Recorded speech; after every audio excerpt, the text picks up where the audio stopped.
জীবন দিতে হলে জীবন দিতে প্রস্তুত রয়েছি।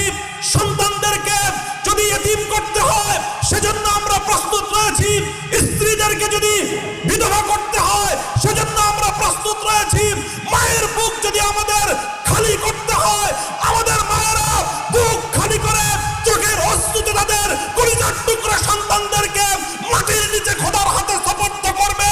কিন্তু ইসলামের জন্য, ইসলামের বিপক্ষ কোন শত্রুর সাথে এক মুহূর্তের জন্য আপোষ করতে প্রস্তুত নয়।